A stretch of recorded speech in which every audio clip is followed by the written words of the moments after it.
मौर्योत्तर काल। तक्षशिला विश्वविद्यालय किन दो नदियों के बीच स्थित थी? सिंधु तथा झेलम। जूनागढ़ शिलालेख किस भाषा का पहला शिलालेख माना जाता है? तो संस्कृत का। अष्टाध्यायी किसकी रचना है? पाणिनि की। अमरावती कला विद्यालय किस क्षेत्र में सातवाहनों के संरक्षण में विकसित हुआ? आंध्र। गांधार कला शैली के अंतर्गत किसके जीवन की तरह मूर्तियाँ बनाई गई? बुद्ध। मथुरा कला विद्यालय की संस्कृति धब्बेदार लाल पत्थर की बनी होती थी।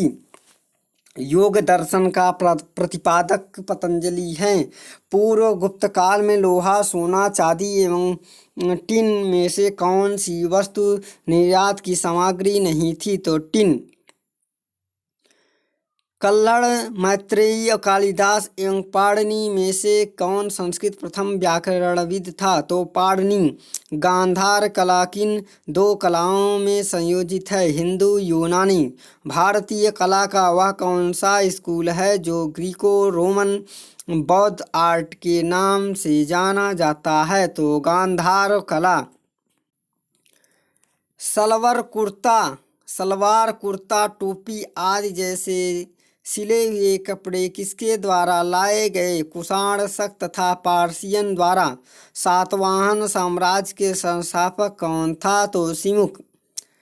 महाकाल मंदिर उज्जैन है। सिंगवेर मठ मंदिर चिकमंगलूर जिला है। सूर्य मंदिर कोणार्क है। जैन मंदिर खजुराहो है। खजुराहो के मादर वैष्णव, शैव, शाक्य एवं जैन धर्म से संबंधित है। पाणिनि द्वारा रचित पुस्तक का नाम अष्टाध्यायी है। प्रश्न नंबर 1, मिलिंद पन्हो क्या है? तो मिलिंद पन्हो बौद्ध पाठ है। मिलिंद पन्हो एक बौद्ध पाठ या ग्रंथ है जो इंडो-ग्रीक शासक मिनेंडर एवं बौद्ध भिक्षु नागसेन के संवाद के रूप में रचित है। प्रश्न नंबर 2, चरक किसके राज चिकित्सक थे? तो चरक कनिष्क के राज चिकित्सक थे। चरक कनिष्क के राज चिकित्सक थे। इन्हें चिकित्सा का जनक कहा जाता है। इन्हें चिकित्सा की प्रत्येक विधा पर समान अधिकार था। उन्होंने चिकित्सा शास्त्र ग्रंथ चरक संहिता की रचना की।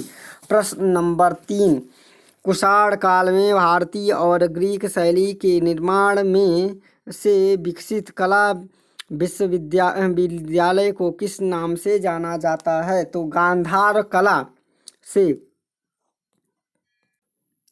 गांधार कला कुषाण काल में विकसित हुई थी। गांधार कला की विषय वस्तु भारतीय थी परंतु कला शैली यूनानी और रोमन थी। इसलिए गांधार कला को ग्रीको रोमन, ग्रीको बुद्धिस्ट तथा हिंदू यूनानी कला कहा जाता है। सर्वप्रथम गांधार नामक स्थान पर इसकी प्रकट होने के कारण इसे गांधार कला कहा जाता है। प्रश्न नंबर 4, कौन सी कला ग्रीको बौद्ध कला के नाम से जानी जाती है? तो ये गांधार कला। गांधार शैली भारतीय और यूनानी कला की सम्मिश्रित शैली है। इस कला शैली के प्रमुख संरक्षक शक एवं कुषाण थे। इस कला का विषय मात्र बौद्ध होने का कारण इसे यूनानी, बौद्ध, इंडो ग्रीक, ग्रीक रोमन भी कहा जाता है। प्रश्न नंबर 5 है, कुषाण वंश के प्रसिद्ध राजा का नाम क्या था? तो कुषाण वंश के प्रसिद्ध राजा कनिष्क था। कुषाण वंश का प्रसिद्ध शासक कनिष्क था। इसके राज्यारोहण की तिथि 78 ईस्वी भारत में शक संवत की सूचक है। प्रश्न नंबर 6, कनिष्क किस वर्ष में राज्य सिंहासन पर आरूढ़ हुआ? तो 78 ईस्वी। प्रश्न नंबर 7, शक संवत किसने और कब शुरू किया गया? तो उत्तर है डी, कनिष्क ने 78 ईस्वी में। शक संवत का स्थापक कनिष्क था। कनिष्क द्वारा इसे 78 ईस्वी में प्रारंभ किया गया था। प्रश्न नंबर 8 है, बौद्ध धर्म का संरक्षक कुषाण शासक कौन था? तो कनिष्क। बौद्ध धर्म का संरक्षक कुषाण शासक कनिष्क था। इसके शासनकाल में कश्मीर के कुंडलवन नामक स्थान पर चतुर्थ बौद्ध संगीत का आयोजन किया गया जिसकी अध्यक्षता प्रसिद्ध बौद्ध विद्वान वसुमित्र ने की तथा अश्वघोष इसके अध्यक्ष बनाए गए। कनिष्क के उस समय बौद्ध धर्म दो संप्रदायों में बट गया, हीनयान तथा महायान। प्रश्न नंबर 9, निम्नलिखित साहित्य कृतियों के उनके लेखकों के नाम।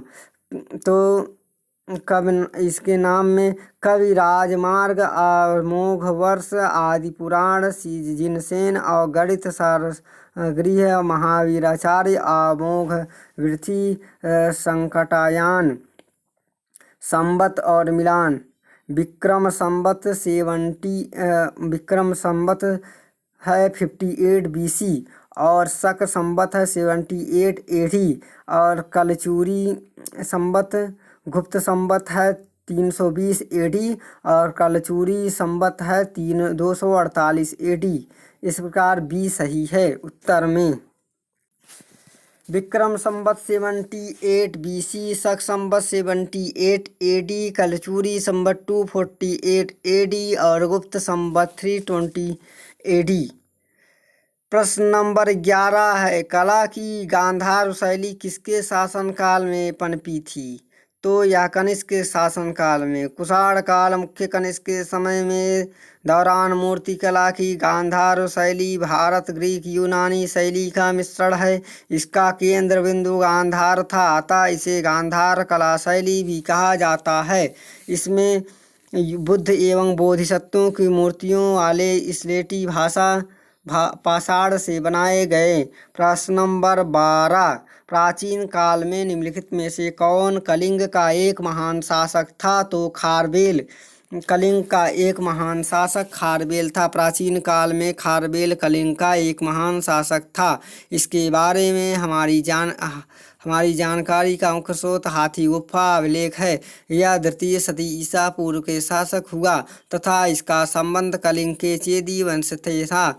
इसने अनेक विजय प्राप्त की। इसमें मगध के शासक बृहस्पति मित्र तथा दक्षिण के सातवाहन शासक सातकर्णी पर विजय प्राप्त की। यह जैन तीर्थंकर की मूर्ति को मगध के कलिंग ले आने में सफल रहा। इसने कृषि हेतु नहरों का निर्माण करवाया तथा प्राचीन नदी के दोनों तटों पर महाविजय प्रसाद नामक महल बनवाए।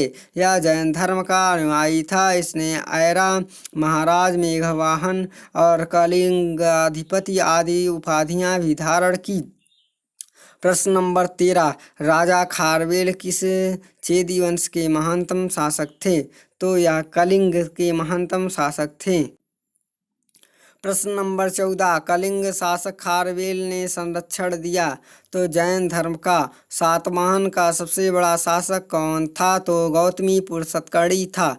गौतमीपुत्र सातकर्णी सातवाहन वंश का सर्वश्रेष्ठ शासक था। इसकी माता गौतमी बालसी की नासिक प्रशस्ति तथा पुलुमापी के नासिक गुहालेख से उसकी सैनिक सफलताओं के विषय में सूचना मिलती है। नासिक प्रशस्ति से पता चलता है कि इसके वाहनों ने तीनों समुद्रों, इससे तात्पर्य बंगाल की खाड़ी, अरब सागर तथा हिंद महासागर का जाल किया था। प्रश्न नंबर 16, निम्नलिखित में से विद्या की सबसे पुरानी पीठ कौन सी है? तो तक्षशिला। तक्षशिला विद्या की सबसे पुरानी पीठ है। यह मौर्य युग के पूर्व की स्थापित है। नालंदा एवं उज्जैन गुप्तकालीन जबकि विक्रमशिला पालयुगीन विद्या थी। तक्षशिला नगरी अत्यंत प्राचीन काल में मगध जनपद की राजधानी थी। इसकी सबसे अधिक ख्याति शैक्षिक क्षेत्रों में मानी जाती है। यह उच्च शिक्षा का प्रमुख केंद्र था।